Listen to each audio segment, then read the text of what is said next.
अपना टॉपिक है ऊर्जा संरक्षण का नियम। अब ऊर्जा संरक्षण का नियम क्या है कि अपन न तो कभी भी ऊर्जा को नष्ट कर सकते हैं न ऊर्जा को बना सकते हैं। हाँ, जो ऊर्जा है उस ऊर्जा को अपन एक रूप से दूसरे रूप में क्या कर सकते हैं, रूपांतरित कर सकते हैं। जैसे आपने कहा भाई देखो मैं कार्य कर रहा हूं तो मेरे पास तो ऊर्जा है, लेकिन वो आई कहां से? आपने खाना खाया होगा और खाना खाने के बाद जो भी जैविक क्रियाएं होंगी, जैविक क्रियाओं से वो ऊर्जा उत्पन्न हुई होगी। लेकिन क्या जैविक क्रियाओं से ऊर्जा उत्पन्न हुई क्या? नहीं। जो आपने कुछ खाया था पहले उसके पास क्या थी? ऊर्जा थी। अच्छा, उस पेड़ के पास ऊर्जा कहां से आई? सूर्य से ऊर्जा आई। और सूर्य क्या है? वही ऊर्जा का स्रोत है। यानी उससे ऊर्जा जरूर निकली, बनी नहीं। और ये ऊर्जा क्या होती गई? एक रूप से दूसरे रूप में बदलती गई। अब आपके हाथ में ऊर्जा है, ये मार्कर यहां पड़ा हुआ है। मैंने कार्य किया, ऊर्जा किसके पास चली गई? इसके पास। मैंने इसको छोड़ा, वापस ऊर्जा नीचे आ गई, आवाज आई आपके पास या और किसी रूप में चली गई। ऊर्जा आप कभी भी क्या नहीं कर सकते, ना तो उत्पन्न कर सकते हो और न ही उसे नष्ट कर सकते हो। केवल ऊर्जा को आप एक रूप से किस में बदल सकते हो? दूसरे रूप में बदल सकते हो। जैसे इस कमरे के अंदर आप जितने जने बैठे हैं, आपके पास जितनी ऊर्जाएं हैं वो आप में से उतनी ऊर्जा रहेगी।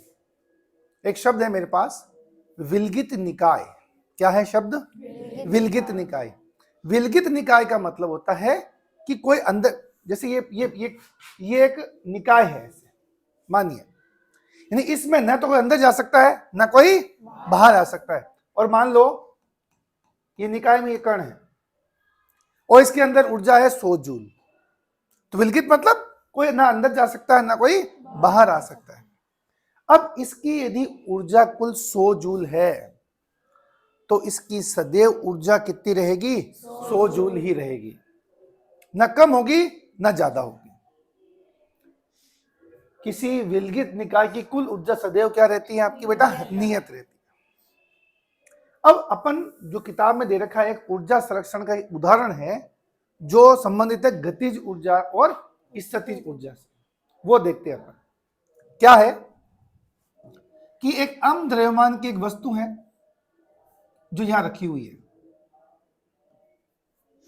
ठीक है, और उसकी ऊंचाई कितनी है? h ऊंचाई पर है। तो अब करना क्या है, इसकी कुल ऊर्जा निकालनी है। ऐसा करते हैं, इस बिंदु को बोलते हैं अपन A और एक बिंदु लेते हैं अपन C और बाद में एक बिंदु बीचों बीच ले लेंगे अपन, कौन सा? B। 3 बिंदु लेंगे और इन तीनों बिंदुओं पर अपन उस पिंड की कुल ऊर्जा निकालेंगे। बैठिए मेरी बात। सबसे पहले बात करते हैं बिंदु A पर कुल ऊर्जा। बिंदु A पर कुल ऊर्जा। अब कुल ऊर्जा का मतलब क्या हुआ बेटा आपका? यांत्रिकी में कुल ऊर्जा का मतलब क्या हुआ? उसकी गतिज ऊर्जा प्लस स्थितिज ऊर्जा। हाँ या ना? तो गतिज ऊर्जा प्लस स्थितिज ऊर्जा।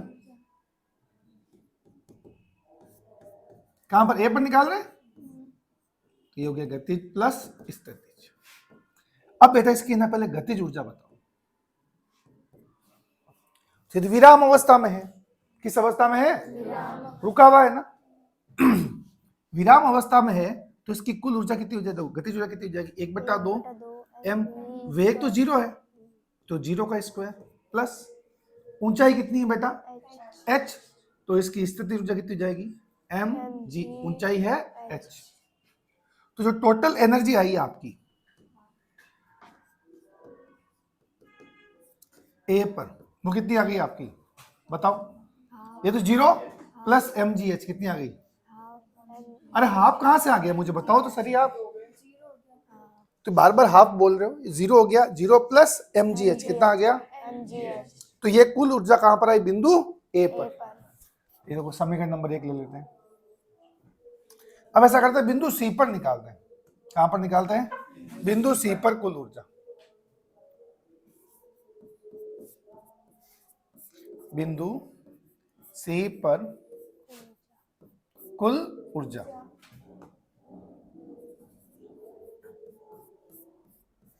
टोटल एनर्जी निकाल लेते हैं अपन सी पर। बताओ वापस वही क्या आएगी, गतिज ऊर्जा कहां पर बेटा, सी पर, और फिर स्थितिज ऊर्जा कहां पर, सी पर।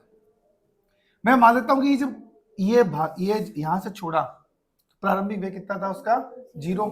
जब ये यहां पहुंचा होगा, यहां पहुंचा होगा, तो इस समय यहां पर इसका अंतिम वेग जो है वो कितना हो गया होगा, vc। टकराने के जस्ट पहले वो अलग गति हो जाएगी। ये गति जब टकराएगा नहीं, उसके पहले की बात कर रहे हैं, टकराने जस्ट पहले, टकराने की, क्योंकि उसके बाद गति दूसरी हो जाएगी। हाँ बताओ, सोल्व करो बेटा। गतिज ऊर्जा बेटा half M V C square. ऊंचाई कितनी हो गई बेटा, एम जी, ऊंचाई तो कितनी हो गई, 0 है ना।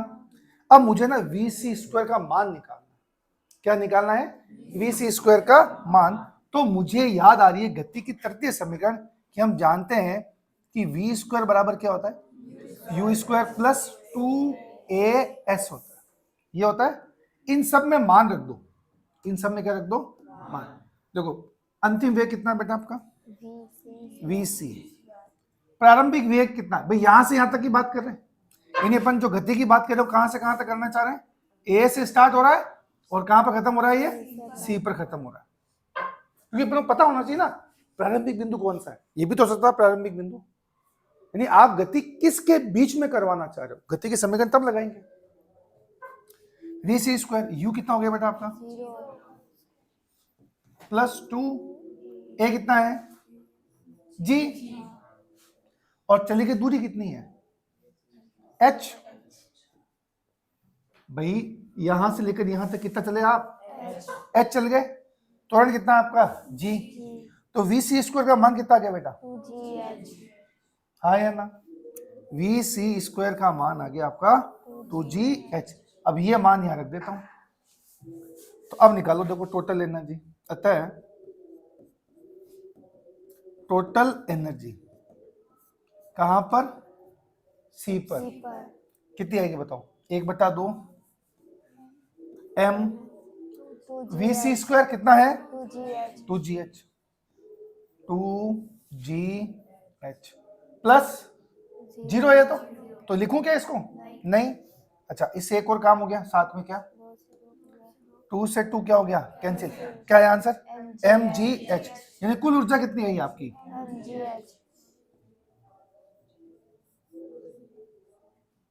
देखो इस पूरे डेरिवेशन में एक चीज नोटिस करो। पहले आपकी गतिज ऊर्जा, स्थितिज ऊर्जा कितनी थी आपकी, अब आपकी स्थितिज ऊर्जा कितनी हो गई थी, 0।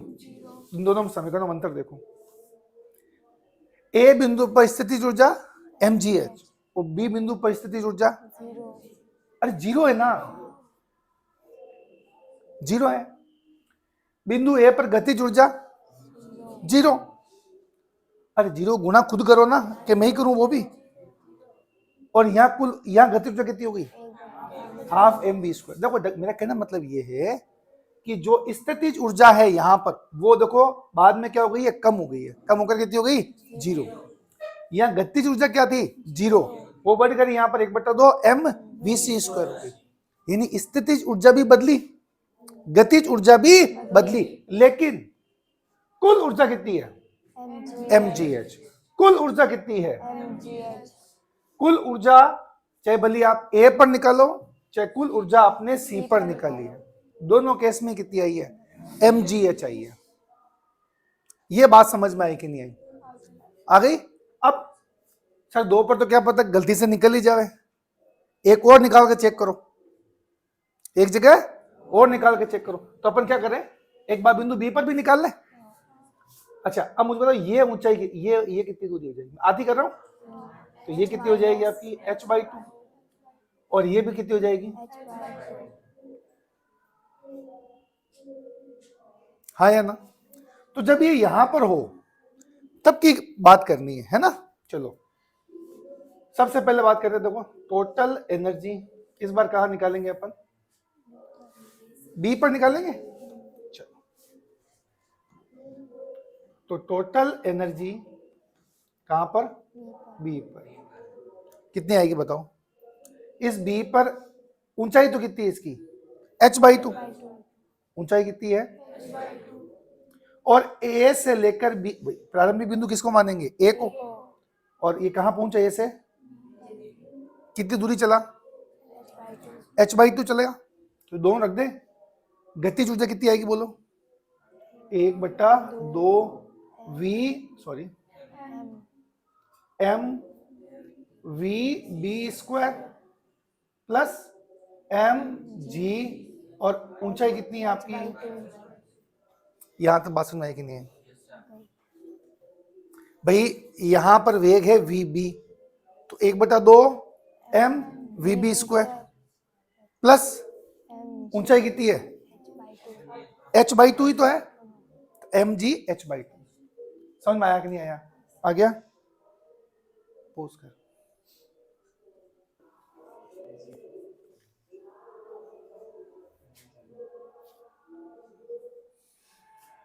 अब देखो इधर 1/2 m V B square plus M G h/2।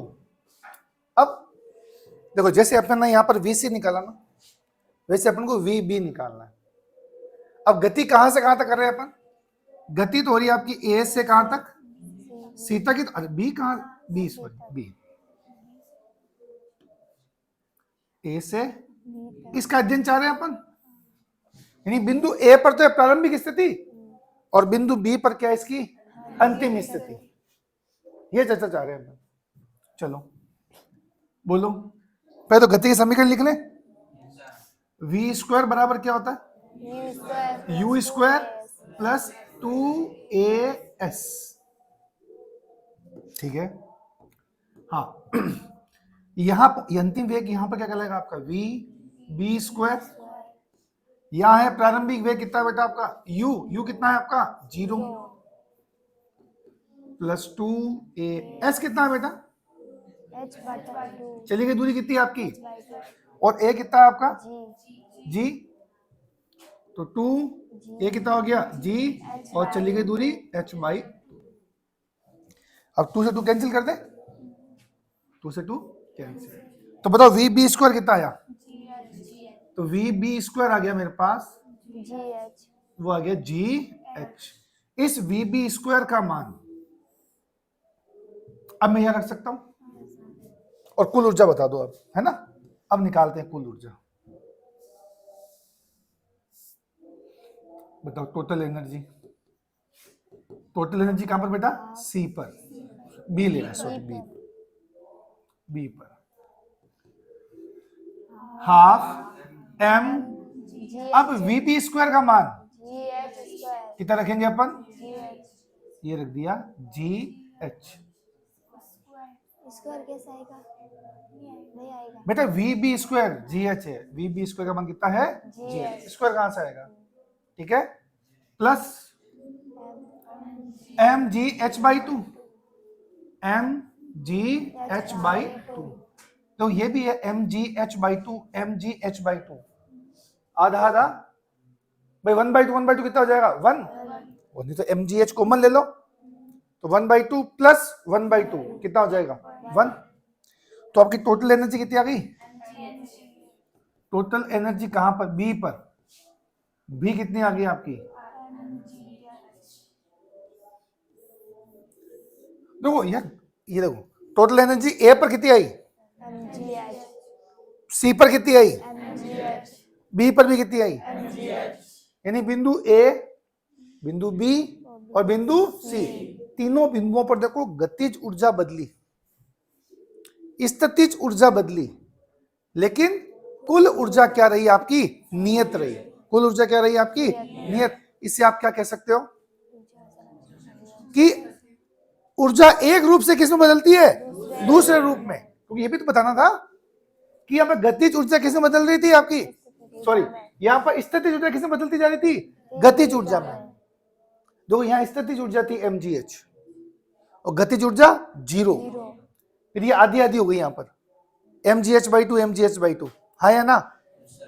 यानी मान लो यहाँ पर गतिज ऊर्जा 10 है और स्थितिज ऊर्जा 0, तो सॉरी स्थितिज ऊर्जा कितनी है 10 और गतिज ऊर्जा 0, तो यहां पर आते आते 5-5 हो गए और यहां आते आते गतिज ऊर्जा 10 और स्थितिज ऊर्जा 0 लेकिन कुल ऊर्जा हमेशा कितनी रही आपकी 10 रही, ना कम हुई ना ज्यादा हुई। तो यह है आपके ऊर्जा संरक्षण का नियम।